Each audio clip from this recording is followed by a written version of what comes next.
لا الہ الا اللہ محمد رسول اللہ صلی اللہ علیہ وآلہ وسلم۔ ملحد لوگ یعنی کہ بے دین لوگ جو کہ دین پر ایمان نہیں رکھتے، وہ دین پر اور اللہ پر اور اس کے قوانین پر اور اس کے بندوں پر جو کہ اس دین کو قائم رکھتے ہیں، اس کی تعلیمات پھیلاتے ہیں، اس پر طرح طرح کے اعتراضات کرتے ہیں۔ ان میں سے ایک اعتراض یہ ہے کہ اسلامی حکومت غیر مسلمانوں سے جزیہ کیوں لیتی ہے، ان سے پیسہ کیوں لیتی ہے۔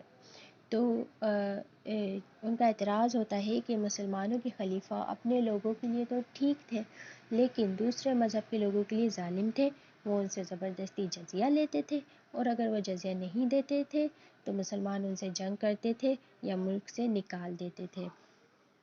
یہ تھا ان کا اعتراض۔ تو جواب جانتے ہیں۔ دیکھیں، جزیہ کیا ہوتا ہے؟ جزیہ ایک قسم کا ٹیکس ہوتا ہے جو کہ اسلامی حکومت اپنے لوگوں سے لیتی ہے، اور یہ کہنا بالکل غلط ہے کہ یہ ٹیکس صرف غیر مسلمانوں سے ہی لیا جاتا تھا، بلکہ یہ ٹیکس مسلمانوں سے بھی لیا جاتا تھا، اور اس ٹیکس کو جو کہ مسلمانوں سے لیا جاتا تھا اس کو زکوٰۃ کہا جاتا ہے، جو کہ اللہ تعالیٰ نے ہر صاحب استطاعت پر فرض کی ہے۔ اور زکوٰۃ نہ دینے والوں کے خلاف حضرت ابوبکر صدیق رضی اللہ عنہ نے جہاد کر کے بتایا تھا کہ جس طرح کسی کافر پر جزیہ دینا لازم ہے، اسی طرح مسلمانوں پر زکوٰۃ دینا لازم ہے، کوئی اس کا انکار نہیں کر سکتا۔ تو یہ جو ہے غلط بات ہے، بالکل پروپیگینڈا ہے کہ مسلمانوں کے ساتھ مسلمانوں کو چھوڑا ہوا ہے اور کافروں سے جزیہ لے رہے ہیں۔ نہیں جناب، مسلمانوں کو بھی زکوٰۃ دینی ہوتی ہے۔ تو جو ہے چاہے مسلمان زکوٰۃ نہ دیں یا پھر غیر مسلمان جزیہ نہ دیں، تو کافر ہو یا مسلمان، ہر صورت میں ایسی صورت میں ان کے ساتھ جہاد ہوگا جب وہ ٹیکس پے نہیں کریں گے۔ لہٰذا یہ تو ثابت ہو گیا کہ مسلمان حکومت صرف کافروں سے ہی نہیں بلکہ مسلمانوں سے بھی ٹیکس لیتی تھی، بس ان کے نام الگ الگ تھے۔ اور ٹیکس بھی آپ سمجھ لیں کہ سمجھانے کے لیے ہے، اللہ کا حکم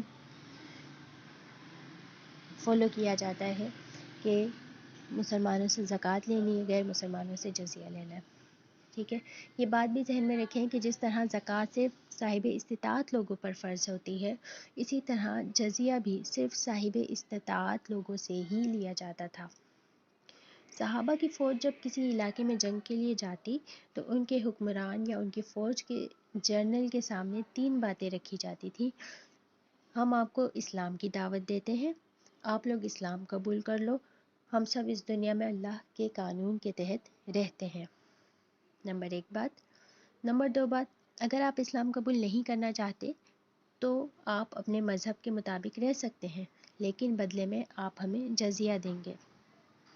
نمبر 3 بات، اگر یہ دونوں آپشنز قبول نہیں ہیں، یعنی نہ تو آپ اسلام قبول کرتے ہیں نہ ہی آپ ہمیں جزیہ دیتے ہیں، تو پھر آخری آپشن کیا ہے؟ جنگ کا آپشن ہے۔ اب سوال یہ ہو سکتا ہے کہ یہ ٹیکس کیوں لیا جاتا تھا؟ کیا یہ ظلم نہیں ہے؟ بالکل نہیں ہے۔ ایک اسلامی ریاست میں رہنے والے لوگوں کو اسلام ہر طرح کا تحفظ فراہم کرتا ہے، ان کو ان کے مذہب کی آزادی دی جاتی ہے، مسلمان اپنے مطابق رہیں اور غیر مسلمان اپنے مذہب کے مطابق رہیں۔ کتنی اچھی بات ہے۔ تو بس ضروری یہ ہے کہ ان سے جزیہ لیا جائے۔ جزیہ اور زکوٰۃ دونوں رقمیں بیت المال میں جمع ہوتی تھیں، جن کے ذریعے کچھ کام لیے جاتے تھے۔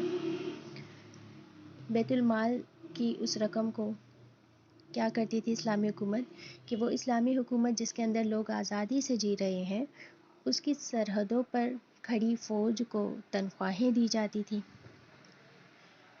ملک کے اندر اچانک کوئی طوفان، زلزلہ، سیلاب، قحط وغیرہ آ جائے تو اس میں وہ رقم کام آتی تھی۔ ملک پر اچانک جنگ مسلط کر دی جاتی تو اس میں وہ رقم کام آتی تھی۔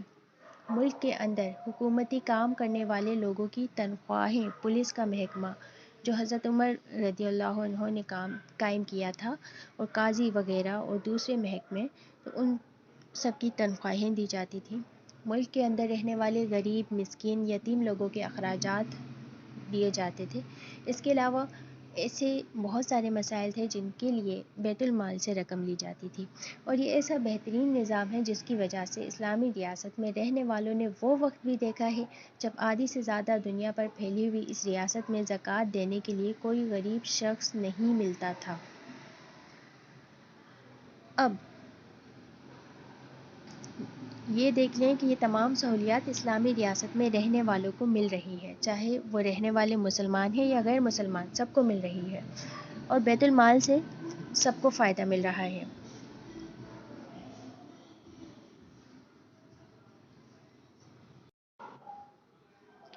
تو بیت المال سے سب کو فائدہ ملتا ہے، چاہے وہ مسلمان ہو یا غیر مسلمان۔ تو جناب بیت المال بگ بینگ تو نہیں ہے جہاں دھماکے ہو جائیں اور اچانک سے پیسے پیدا ہونے شروع ہو جائیں، خود بخود ہی بننے شروع ہو جائیں، تو وہاں پر بھی پیسے کہیں سے لانے پڑیں گے، اور ظاہری بات ہے کہ وہاں سے پیسے لوگوں کی طرف سے ہی آئیں گے۔ اور اگر کوئی کہے کہ جناب مجھے ریاست کی طرف سے ساری سہولیات چاہیے، تحفظ چاہیے، مدد چاہیے، تعلیم چاہیے، صحت وغیرہ سب چاہیے، اپنی جان و مال و عزت کی حفاظت بھی چاہیے، لیکن میں کوئی ٹیکس نہیں دوں گا، تو جناب ایسے بندے کو ریاست باہر کر دے گی اور کہے گی کہ جاؤ یہاں سے۔ تو یہی بات تھی، اور یہ تھا ان کے اعتراض کا جواب۔ علم دین کی ترویج کے لیے، اسلام کی سربلندی کے لیے آپ اپنا کردار ادا کریں، اس ویڈیو کو شیئر کریں۔ جزاک اللہ۔